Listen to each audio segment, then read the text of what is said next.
Bienvenue à la série de guides de processus de l'AIGNB. Dans cette vidéo, nous vous expliquerons comment remplir le formulaire d'auto-évaluation en génie de l'AIGNB. Ce formulaire sert à aider les examinateurs de l'AIGNB à comparer votre parcours universitaire et le programme en génie utilisé lors de l'évaluation de vos études. Veuillez noter que cette vidéo se porte expressément sur l'auto-évaluation en génie. Pour les candidats en géosciences, une vidéo séparée est déjà disponible. Au fin de cette démonstration, nous utiliserons le formulaire d'auto-évaluation en génie civil ainsi qu'un rapport cours par cours de WES pour un baccalauréat en génie civil. Cette vidéo a pour but de vous donner une compréhension générale de comment remplir le formulaire d'auto-évaluation, quelle que soit votre discipline en génie. Êtes-vous prêts? C'est parti!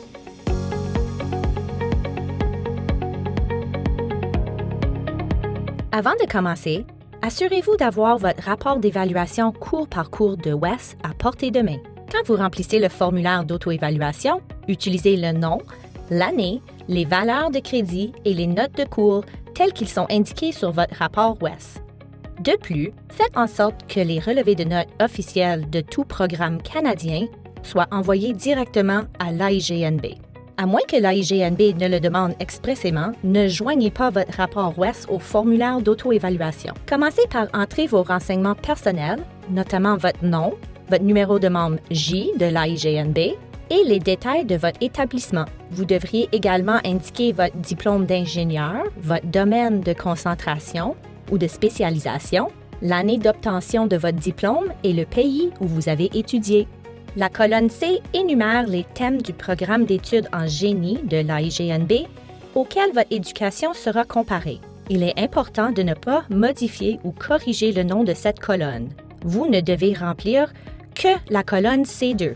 Pour chaque sujet de génie énuméré dans la colonne C1, lisez attentivement la description et sélectionnez le ou les cours de votre évaluation WES qui correspondent le mieux au domaine ou au contenu décrit. Tout cours que vous utilisez doit figurer sur le rapport WES ou sur les relevés de notes officiels canadiens.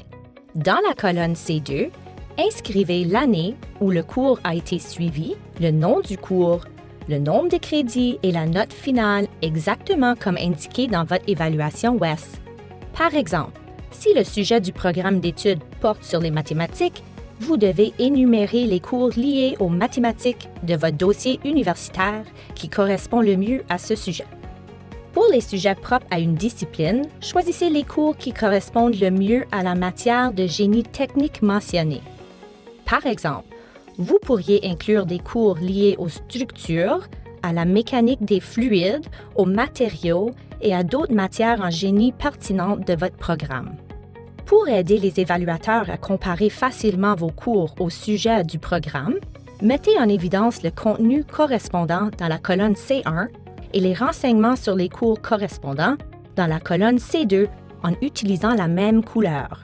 Par exemple, si un sujet du programme se rapporte au système de coordonnées, choisissez le cours de votre dossier universitaire qui couvre le mieux ce sujet et mettez en évidence les deux sections en utilisant la même couleur. Essayez de sélectionner les cours qui correspondent le plus clairement au contenu du programme d'études et évitez d'utiliser le même cours plus de 2 fois dans le formulaire. Si nécessaire, vous pouvez utiliser des cours pertinents de la maîtrise ou de doctorat pour aider à combler les lacunes de l'évaluation. Une fois le formulaire rempli, utilisez un nom de fichier clair qui comprend votre nom et la mention « auto-évaluation en génie » pour qu'il puisse être facilement identifié. Une fois votre formulaire sauvegardé, vous pouvez le téléverser par le portail de candidature. Avant de soumettre votre demande, n'oubliez pas ces points importants. Utilisez votre évaluation WES cours par cours, ne remplissez que la colonne C2, ne modifiez pas le nom de la colonne C1, faites correspondre soigneusement vos cours au thème du programme, évitez d'utiliser le même cours plus de 2 fois, puis sauvegardez et téléversez le document rempli avec votre demande. Surtout, prenez votre temps et fournissez des renseignements clairs et bien organisés qui aideront les examinateurs à suivre facilement votre parcours universitaire. Nous sommes rendus à la fin de ce guide de comment remplir le formulaire d'auto-évaluation en génie de l'AIGNB. N'oubliez pas que l'objectif de l'auto-évaluation, c'est d'aider aux examinateurs de mieux comprendre vos parcours académiques et à le comparer au programme d'études utilisé lors de votre évaluation.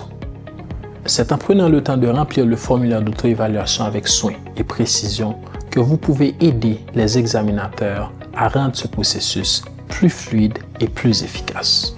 Si vous avez des questions ou des difficultés en remplissant le formulaire, l'équipe de l'AIGNB est là pour vous aider. Merci de votre attention et bonne chance dans la poursuite de votre parcours pour l'obtention d'une licence au Nouveau-Brunswick.